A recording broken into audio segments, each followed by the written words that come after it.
शिवरात्रि में श्रावण के सोमवार में इतना महत्व क्या रहता है कि आप 12 महीने शिवरात्रि पर ऑनलाइन पूजन नहीं कराते, पर सावन के महीने की शिवरात्रि आई कि आप ऑनलाइन पूजन कराते हो और पूरा विश्व, देश भारत देश ही नहीं पूरे विश्व में विदेशों में भी लोग ऑनलाइन पूजन करते।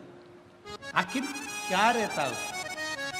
मेरा मेरी जीजी से, मेरी बहन से निवेदन है, तुम दुनिया के साल भर में कितने भी व्रत कर लो, तुम कितने भी उपवास कर लो, तुम कितनी भी पूजन कर लो, तुम कितना भी अनुष्ठान कर लो, सारे व्रतों पर, सारे अनुष्ठानों पर, सारी पूजन पर सावन के महीने के जो सोमवार होते हैं, जो शिवरात्रि होती है, जो प्रदोष होती है, ये पूरे साल के व्रतों पर प्रबलता प्रदान करते हैं, बल देते रहते हैं।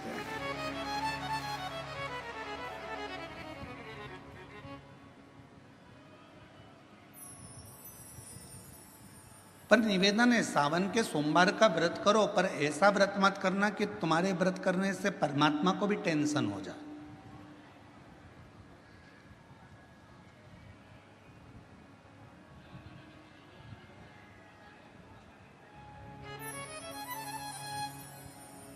कई माताएं व्रत कर लेती हैं, मेरा सावन का महीने में व्रत है, पूरा 1 महीना व्रत करूंगी, 1 लौंग खाऊंगी, 1 गिलास दूध लूंगी, इसके सिवा कुछ नहीं लूंगी, 1 फल खाऊंगी, इसके सिवा कुछ नहीं। बहू बेचारी बोल रही, मम्मी शुगर ऊपर नीचे हो जाएगी, तुम्हारा बीपी ऊंचा नीचा हो जाएगा, तुम तो खाओ पियो। अब आपको पूरे महीने भगवान शंकर की आराधना भी करना है, पूजन भी करना है, अर्चना भी करना है, जाप भी करना है, कथा भी सुनना है, मंदिर भी जाना है, और मालूम पड़ा ऊपर से तुम बीमार पड़ गए। बीमार पड़ गए तो क्या मंदिर जा पाओगे? जम के तो बोलो नहीं। आराधना कर पाओगे? बैठ कर भजन कर पाओगे?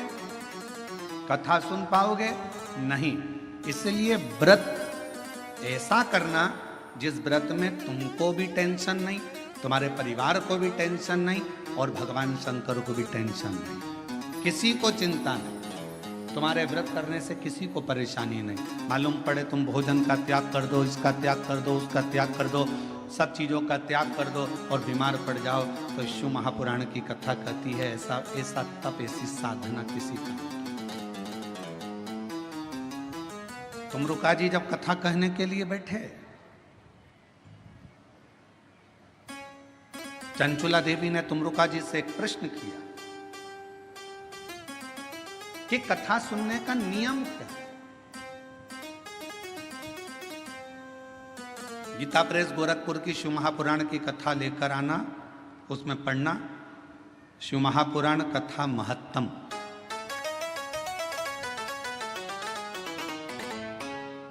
कथा को सुनने का नियम क्या है, यह भागवत में भी पूछा गया। परीक्षित ने सुखदेव जी महाराज से पूछा था कथा सुनने का नियम क्या है। शिव पुराण में चंचुला देवी तुमरुका जी से पूछ रही हैं कि कथा सुनने का नियम क्या है, क्या नियम है कथा सुनने का? तो कहा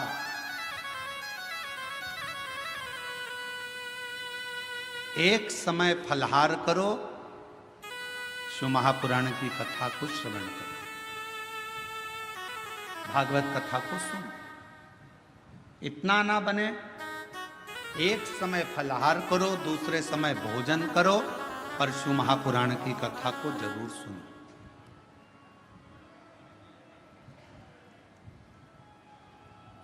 और इतने में भी काम ना चले तो शिव महापुराण की कथा में तुमरुका जी ने चंचुला देवी से कहा, दोनों समय भोजन करो, पर शिव महापुराण की कथा जम के बोलो, सुनो नहीं, जरूर सुनो।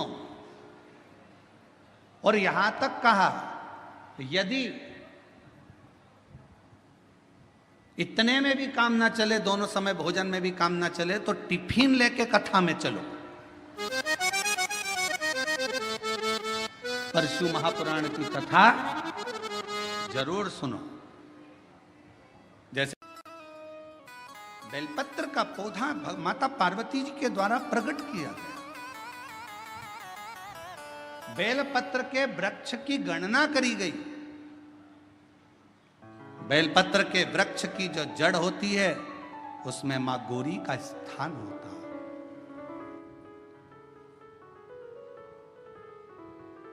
बेलपत्र की जड़ में महागौरी है, बेलपत्र के तने में माहेश्वरी है, बेलपत्र के शाखाओं में दक्षिणायनी माता है, बेलपत्र की पत्ती में मां पार्वती है, बेलपत्र के फल में मां कात्यायनी है और बेलपत्र के उस सुंदर आनंदमय फूल में उस फूल के अंदर मां गौरी विराजमान है। ऐसा पूरा बेलपत्र के वृक्ष की गणना करी गई। चाहे शाखा हो जड़ हो, बेलपत्र के पूजन का कितना भी एक पत्र आया है, अच्छा है, देखिए इसमें अगर कुछ भी नहीं है, आप शंकर जी के मंदिर पे गए हो, एक बेलपत्र अगर आपको शिव जी के मंदिर में चढ़ी हुई भी मिल जाए, उसको उठा लो और उस बेलपत्र को धोकर वापिस भगवान देवाधिदेव महादेव के मंदिर में भगवान शंकर को फिर पुनः चढ़ा दो, वापिस उसी बेलपत्र को फिर चढ़ा दो।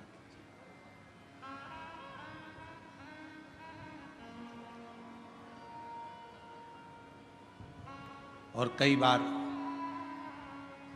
त्रिगुणाकार, त्रिकालदर्शी, त्रिनेत्रधारी, त्रिपुंडधारी, त्रिशूलधारी मेरे देवाधिदेव महादेव को चढ़ाने के लिए अगर मंदिर में तुम्हें बेलपत्र मिले भी ना, तो अपने हाथ की 3 उंगलियों का स्पर्श भगवान शंकर को कर लीजिए और शिव के नाम का उच्चारण कर लीजिए। शिव उस बेलपत्र को स्वीकार कर लेते हैं। भाव,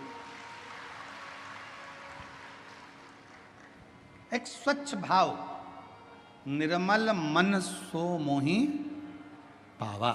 भगवान शंकर को अगर आप भाव से रिझा रहे हैं, निर्मल भाव दे रहे हैं, शिव उसको भी स्वीकार कर।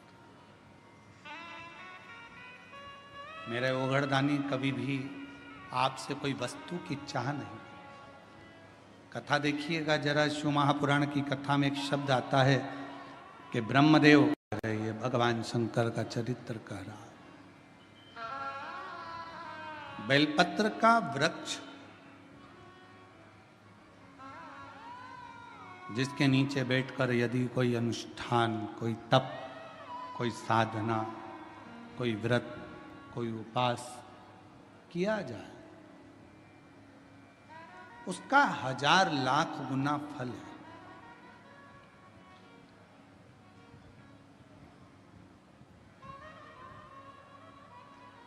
आप सभी ने एक कथा सुनी होगी कि एक आती है शिव महापुराण।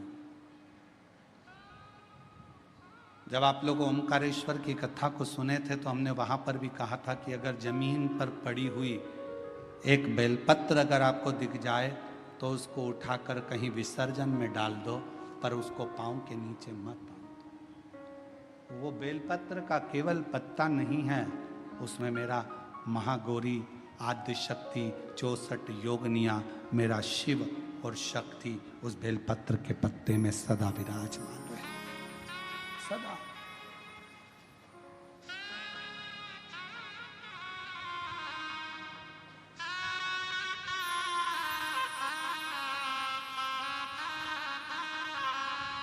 आप उसको,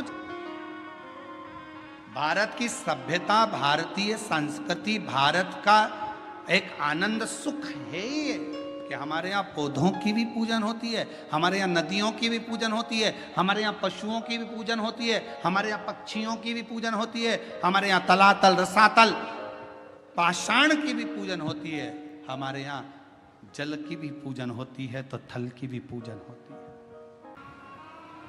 1000 अश्वमेध यज्ञ का फल एक बेलपत्र के वृक्ष के नीचे बैठकर भगवान शंकर के मंत्र का 108 बार जाप करने से प्राप्त हो जाता है। 1000 अश्वमेध यज्ञ का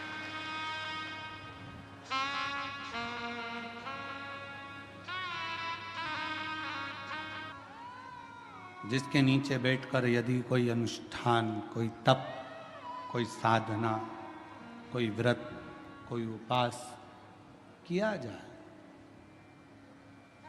उसका 1000 लाख गुना फल है।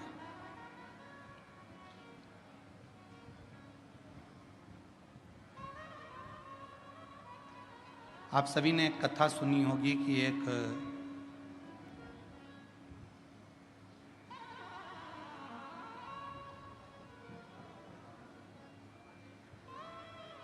बकरी ने बेलपत्र के पत्ते को खा लिया था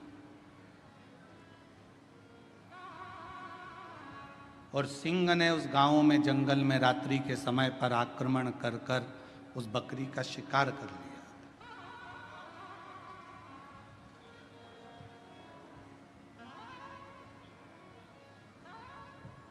और आखिरी में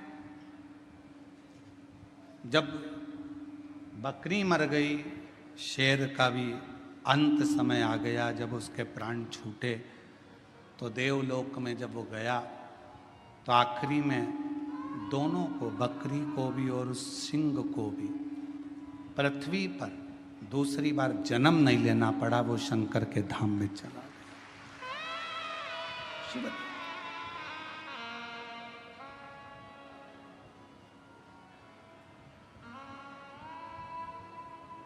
शिव की एक अविरल भक्ति। हम तो कई बार कथा में कहते हैं, आपके पास में अगर कुछ भी नहीं है, आप शंकर जी के मंदिर पे गए हो, एक बेलपत्र अगर आपको शिव जी के मंदिर में चढ़ी हुई भी मिल जाए, उसको उठा लो और उस बेलपत्र को धोकर वापिस भगवान देवाधिदेव महादेव के मंदिर में भगवान शंकर को फिर पुनः चढ़ा दो। वापिस उसी बेलपत्र को फिर चढ़ा।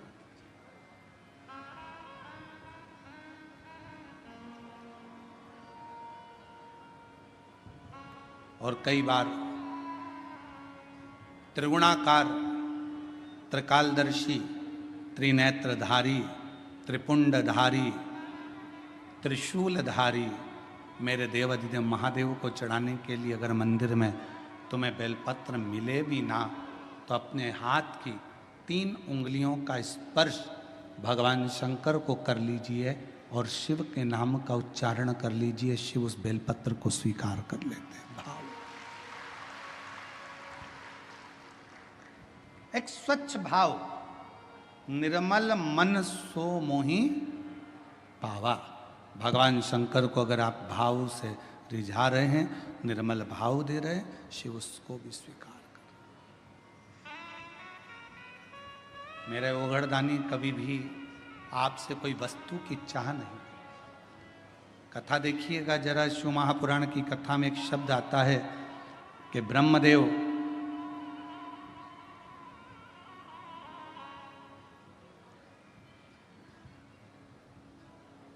भगवान नारायण के सामने जाकर कहते हैं कि मैं शिव को नहीं स्मरण करता।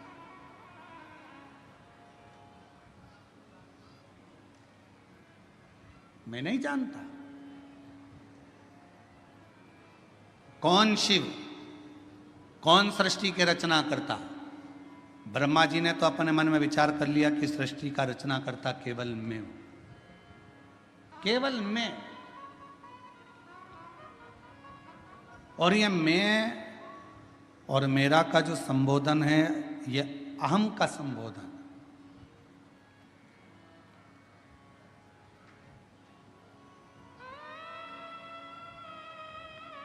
महाराज, हाथ की लकीरें भले आपके हाथ की मुट्ठी में बंद हो, हाथ की लकीरें भले आपके हाथ की मुट्ठी में बंद हो, पर मुट्ठी में ये लकीरें बंद कर सकते हो पर काबू नहीं कर सकते। आपके हाथ की लकीरों में जो लिखा है वो काबू में तो केवल एक देवाधिदेव महादेव ही कर सकता है, उसके सिवा कोई नहीं कर सकता। कोई कौन करेगा?